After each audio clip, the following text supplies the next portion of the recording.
Yo, what is up, guys, and welcome back to the channel. Well, we've all heard the news. It's all been broke all over the place. Bleacher Report and Dave Meltzer of Wrestle Observer says that TKO Group Holdings exclusive chairman Vince McMahon and WWE President Nick Khan and WWE head of creative Triple H collectively decided that the negative outweighed the positive with regards to Punk. So, which means they're not looking at him right now. And I gotta say, I kinda agree with this.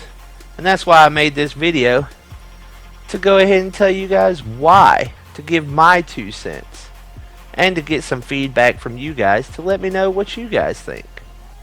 We all know about the problems that he had with WWE in 2014 with his booking and with the health and everything. And we also know his problems with AEW and the things that led up to his demise and him getting fired. First being this suspension, then him getting into it with Jungle Boy. I'll go on record right here and I'll defend CM Punk a little bit by saying AEW I don't think was completely all his fault.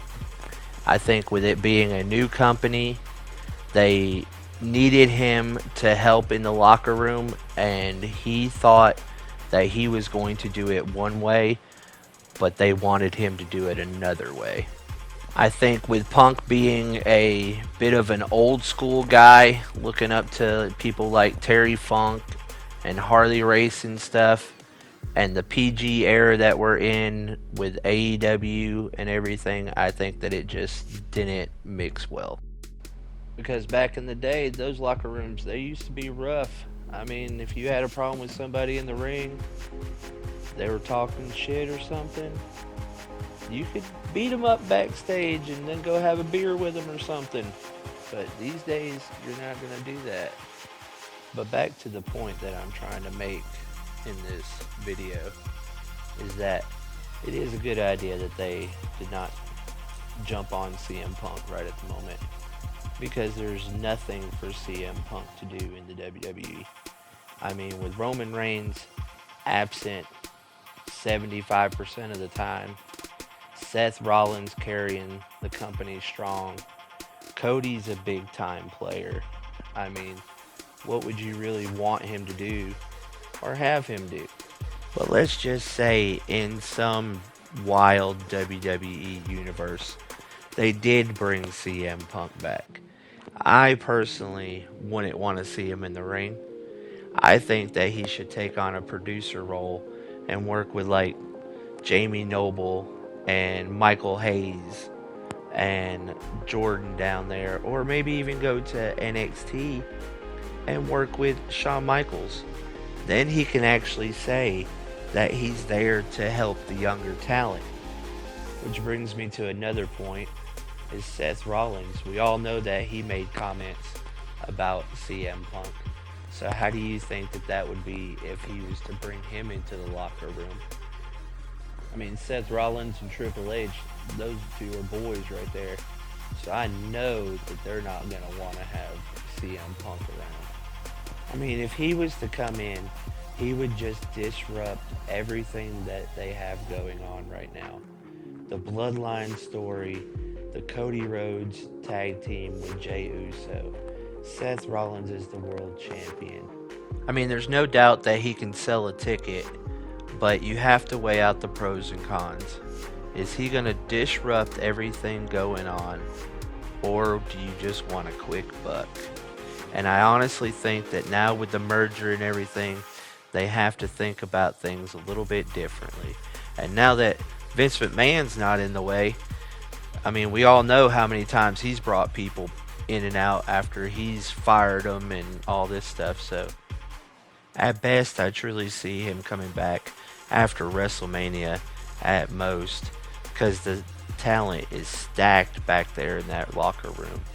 I mean, you got people like Gunther, who is the longest intercontinental running champion right now. I mean, he's going to be champion. Then we got old Chad Gable, who's on the hunt for the Intercontinental Championship. We got Senior Money in the Bank, Damian Priest, who's chasing either one of the main titles in Roman Reigns or Seth Rollins. I mean, it's just stacked in the back. So, I mean, you can't just throw him in here. Drew McIntyre, who's trying to find him a championship. It would just be ridiculous for them to just bring him back and throw him in the ring. Austin Theory, who just come off of probably one of the greatest United States runs. And of course, LA Knight, who is hotter than a pepper right now, guys. I mean, you can't just throw CM Punk right in front of LA Knight, who's been putting in the work. So, I mean, would we like to see him back? I would like to see him back. I think the promos between Seth Rollins would be pretty good. But as of right now, we're not going to get that match, guys. And it sucks. Just like I would like to see him face Cody Rhodes, Roman Reigns. I would like to see him face Drew McIntyre. I would like to see him face Gunther. But I seriously, if they bring him back, I want to see him as a producer or helping younger talent. But like it shows right now, we're not going to get this kind of match right here. But y'all let me know what y'all think. Do y'all think that they did right by not choosing him right now? Do y'all think that he should be back? I know there's going to be a lot of CM Punk lovers and haters. But I appreciate y'all tuning in and watching this and letting me vent about this situation. Until next time, hit the like, comment, and subscribe. Peace. Y'all have a good night.